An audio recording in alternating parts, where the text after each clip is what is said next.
한국사의 유명인사, 특히 연예인들이 방송에 출연해가지고 전국 방방곡곡의 노동현장에 돌아다니면서 땀 흘려 일해서 받은 품삯, 그것을 기부하는 프로그램이 있었어요. 1993년부터 2012년까지 약 20년 동안 방영된 건데, 여러분 체험 삶의 현장 아십니까?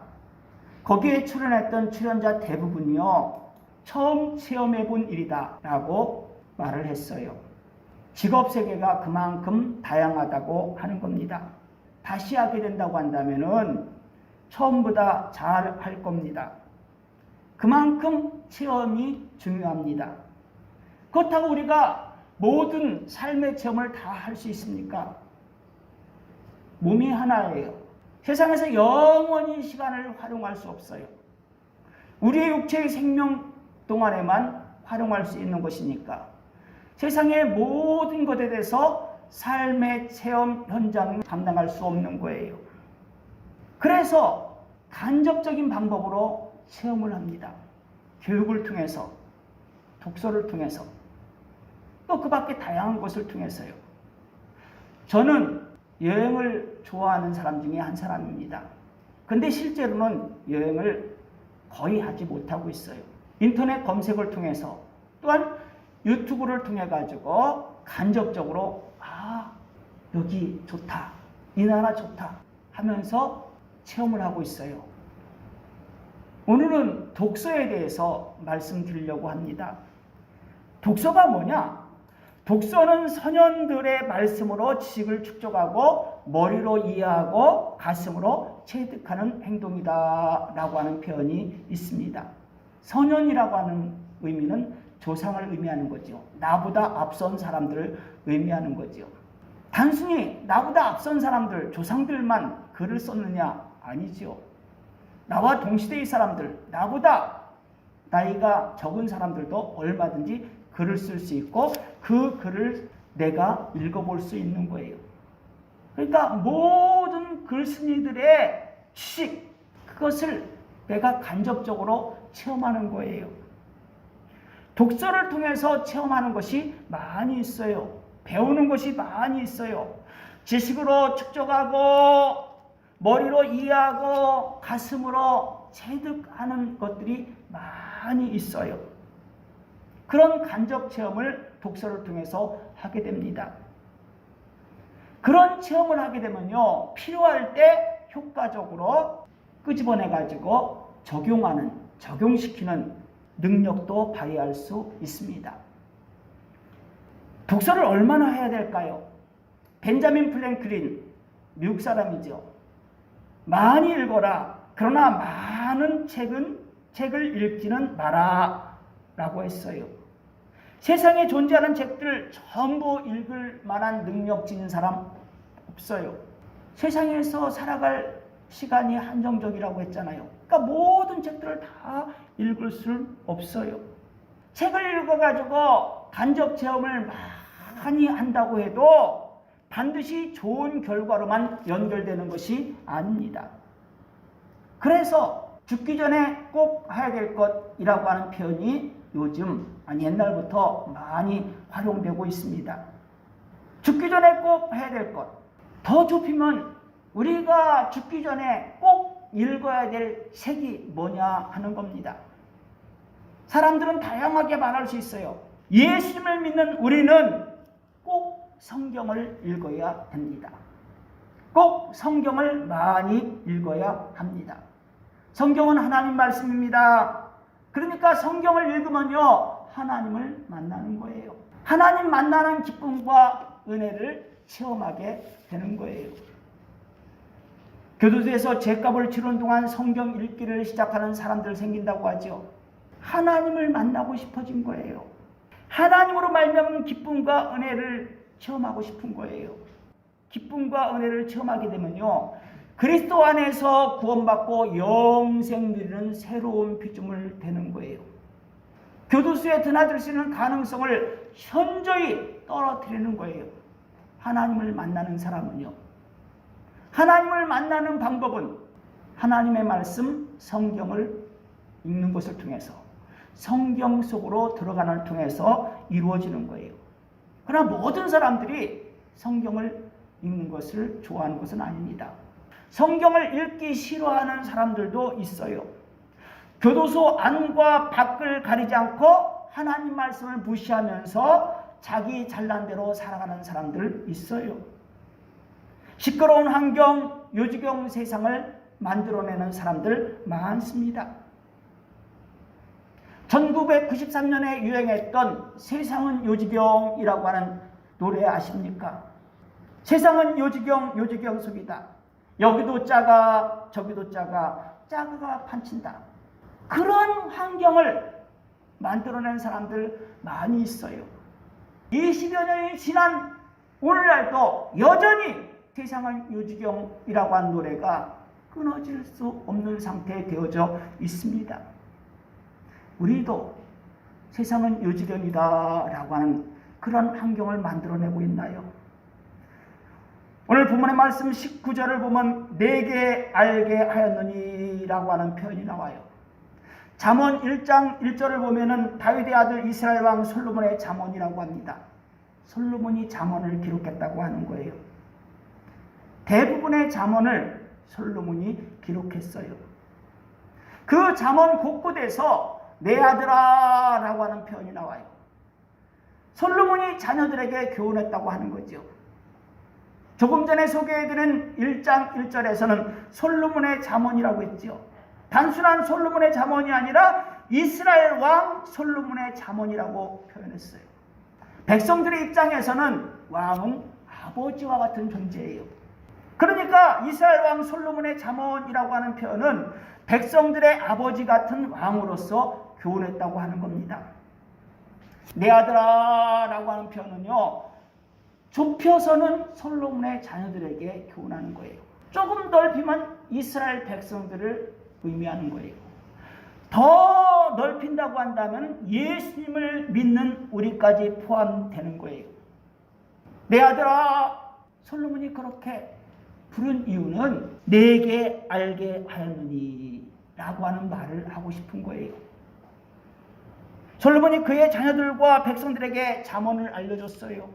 우리도 알아야 될 내용이에요. 그 내용이 무엇입니까? 오늘 본문을 보면 귀를 기울여 들으라, 마음을 두라, 보존하며 입술에 함께 있게 하라, 의뢰하라, 진리를 확신하게 하며 너를 세상 일터로 보내는 자에게 회답하라 라고 하는 내용이 나옵니다. 솔로몬의 잠언, 교훈이에요. 도덕적인 중요한 교훈이에요. 솔로몬 시대 이전의 사람들로부터 전달 내려온 격언이라고 할 수 있는 거예요. 교훈과 도덕군과 격언들, 그것을 솔로몬이 기록했는데 그것을 활용해서 살아가는 모습을 보여달라. 솔로몬의 잠언을 지켜가면서 살아가는 멋진 모습을 보여달라라고 하는 뜻이에요. 그런데 19절에 기록된 전체 내용이 뭐냐? 내가 내게 여호와를 의뢰하게 하려 하여 이것을 오늘 특별히 내게 알게 하였느니입니다. 솔로몬이 자녀들에게 또 백성들에게 잠언을 알려준 이유, 여호와 하나님을 의뢰하며 살아가게 하려는 것이었어요. 우리식으로 표현한다면, 고향교회 성도의 상황으로 표현한다고 한다면 하나님은 나의 고향이라고 고백하며 살아가게 하기 위해서 잠언을 솔로몬이 자녀들에게, 백성들에게 알려준 거예요. 그렇다면 솔로몬이 하나님의 뜻, 명령대로 살아가야만이 멋진 인생이 된다는 것을 이미 알고 있었던 거예요. 솔로몬의 잠언은 여호와 하나님의 뜻, 명령 드러내는 거예요. 그렇기 때문에 오늘 본문을 다시 해석한다면, 다시 강조한다고 한다면 하나님이 포함돼요. 하나님 말씀이 포함돼요. 하나님 말씀에 귀를 기울여 듣고 하나님 말씀에 마음을 두고 하나님 말씀을 보존하며 입술 위에 함께 있게 하라. 하나님을 의뢰하라. 하나님 말씀을 깨닫게 하며 세상 일터로 보내는 하나님께 하나님의 진리의 말씀으로 회답하라 라고 하는 거예요. 하나님 말씀, 하나님 뜻이에요. 명령이에요. 뜻이고 명령이면요, 반응을 살피시는 거예요. 응답을 요구하는 거예요. 그래서 잊지 말고 지키라고 하는 거예요. 잊지 말고 지키게 하기 위해서 사람들에게 존경을 받던 솔로몬에게 잠언을 기록하게 하셨어요. 이것저것 마음대로 체험하다가 하나님 말씀대로 살라라고 하는 뜻으로 기록한 것이 아니에요. 처음부터 끝까지 언제나 하나님 말씀대로 살라, 하나님을 기쁘시게 하는 길로 나아가라고 권면하면서 기록하게 하셨어요.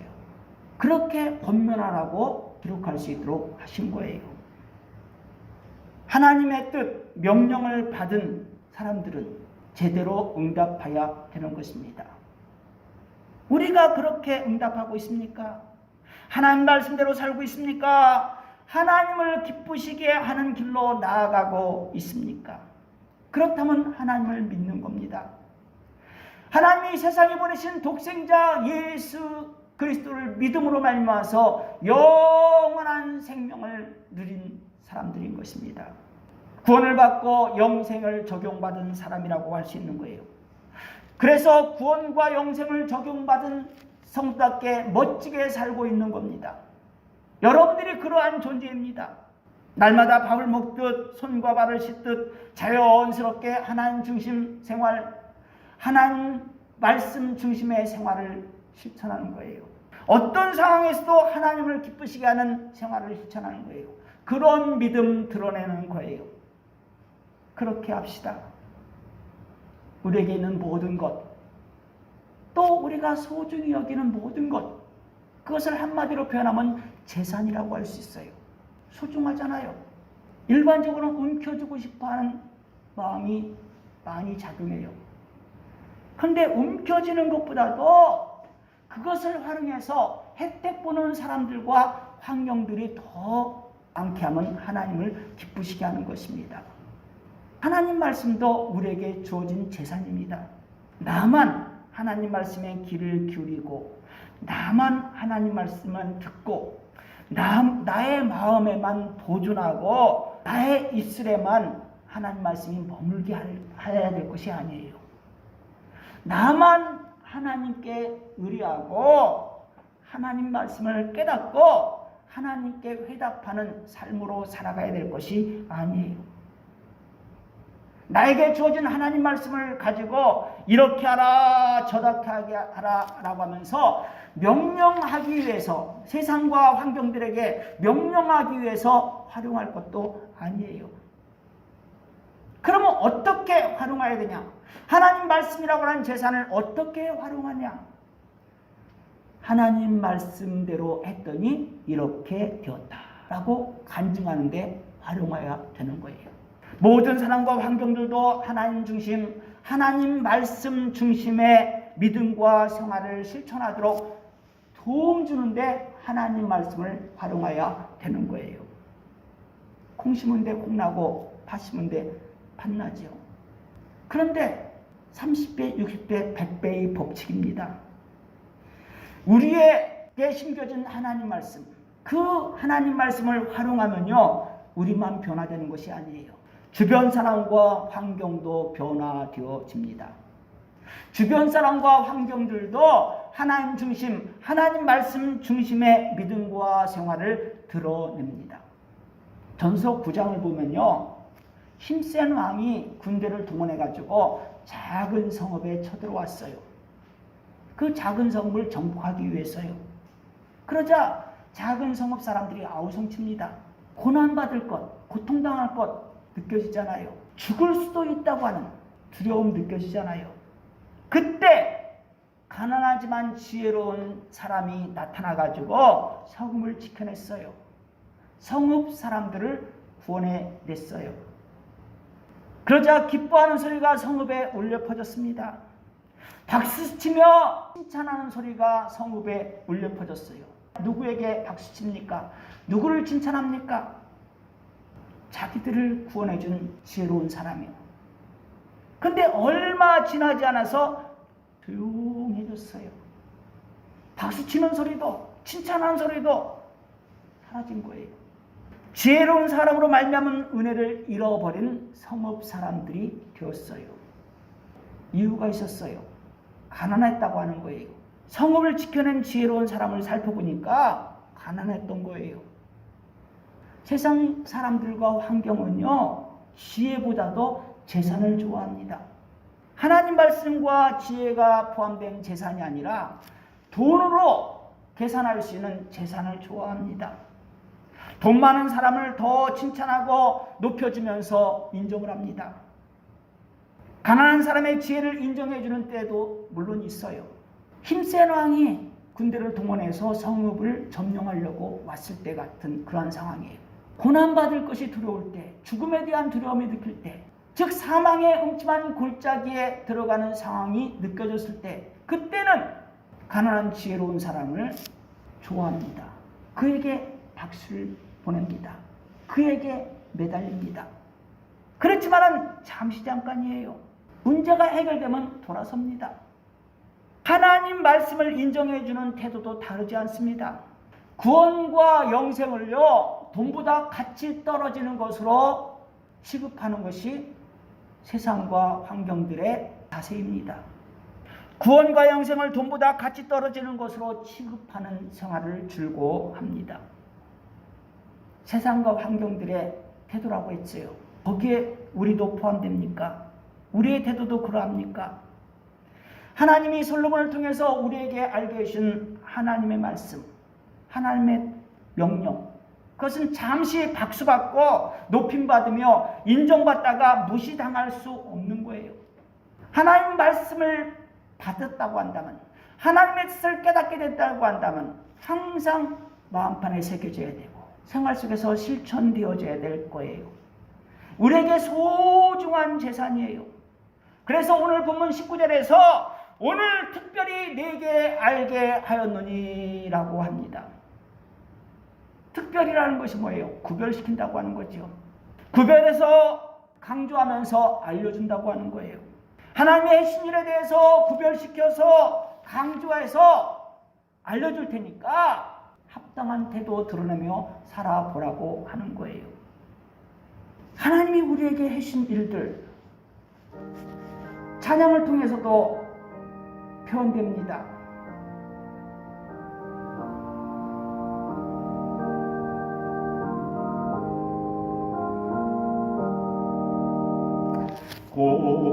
고요한 바다로 저천 구경할 때 주 내게 순풍 주시니 참 감사합니다.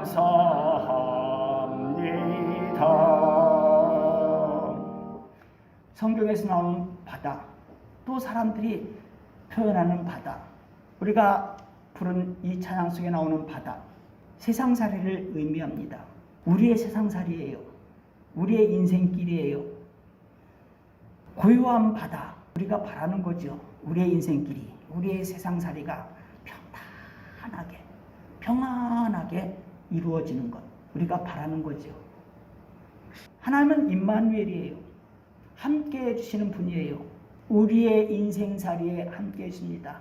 우리 인생길에 함께 해줍니다. 함께 해주면서 고요하고 잔잔하게 해줍니다. 천국길로 평안히 인도해 주십니다. 그런 하나님의 은혜를 체험하고 있습니까? 참 감사합니다. 고백 나와야 되겠죠. 찬양 나와야 되겠죠. 그런데 항상 이렇게 행복한 순간만 맞이하냐 하는 겁니다. 큰 물결 일어나 나 쉬지 못하나 라고는 환경을 만날 때도 있어요. 마귀에 흔들릴 때입니다.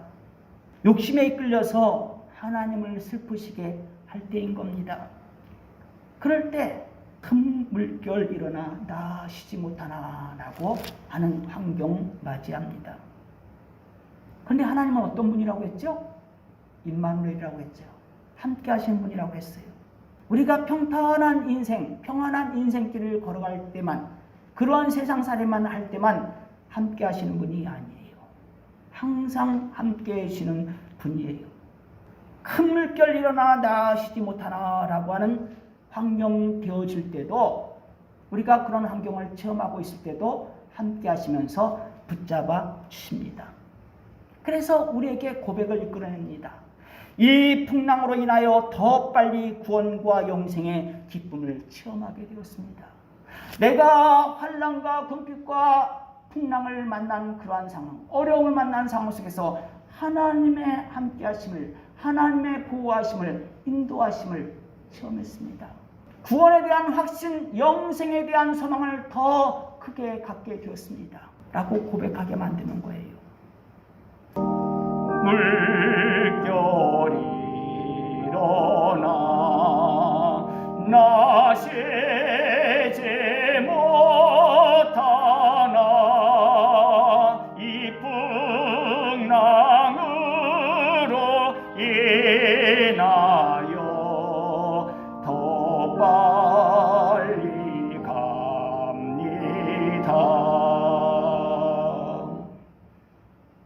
여러분은 안 그렇겠지요? 저는 어려움을 만날 때, 풍랑을 만날 때, 힘든 일을 경험할 때 고민 많이 합니다.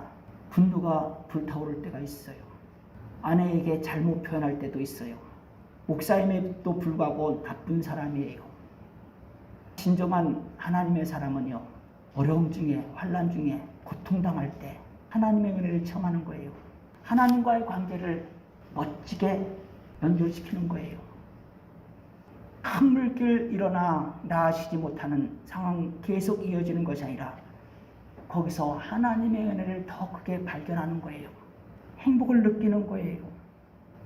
아멘입니까? 그렇다고 한다면 성읍을 구원해준 가난하지만 지혜로운 사람의 은혜를 잊어버리는, 외면하는 성읍 사람들처럼 되지 않습니다. 그런 사람들처럼 살아갈 수 없습니다. 그럼 어떻게 살아가야 됩니까? 내 근심 걱정을 쉬옵게 하시고 내 저여둔 영혼을 곧바르게 하소서. 하나님의 은혜를 체험한 사람들, 잔잔한 세상살이 인생길을 걸어가거나 또한 험하고 힘든 환경을 만난 속에서 하나님의 은혜를 체험했거나, 어쨌든 하나님의 은혜를 체험하는 사람은요, 하나님 앞에서 살아갑니다. 하나님 앞에서 소망 담긴 고백과 찬양을 드립니다. 코로나의 환경 경험할 줄 누가 알았습니까? 이 코로나가 지나고 난 다음엔 더 이상 어려움이 없을까요? 또 만날 수 있어요. 코로나보다 더 어려운 상황을 만날 수 있어요. 세상은 마지막 때를 향해서 나아가기 때문에요. 그때마다 좌절해야 되겠습니까?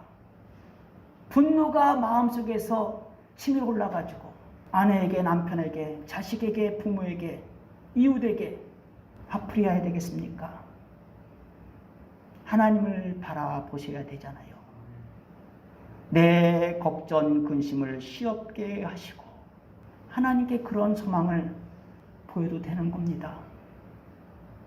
내 주여 어두운 영혼 곧 밝게 하소서 라고 하는 소망 담긴 찬양할 수 있는 거예요. 하나님은 싫어하지 않으십니다. 저와 여러분의 자세가, 모습이 이러합니까? 우리의 현재의 모습입니까? 하나님께 소망을 드러냈으면요, 그보다 크게 체험받습니다. 소망 담긴 찬양과 기도보다도 더 크게 이루어집니다. 중요한 것은 하나님의 뜻대로의 소망이지요. 하나님의 뜻대로의 기도입니다. 그러면 찬양 부를 수 있게 돼요. 소망 담은 찬양을 부를 수 있어요. 지금은 사망의 음침한 골짜기와 같은 상황을 만났다 할지라도 무너져가는 인생이 아니라 소망을 담고 하나님께 요청할 수 있어요. 감사할 수 있는 것입니다. 이 세상 돌아간 주 뜻을 본받고 내 몸이 의지 없을 때 그 믿음 주소서.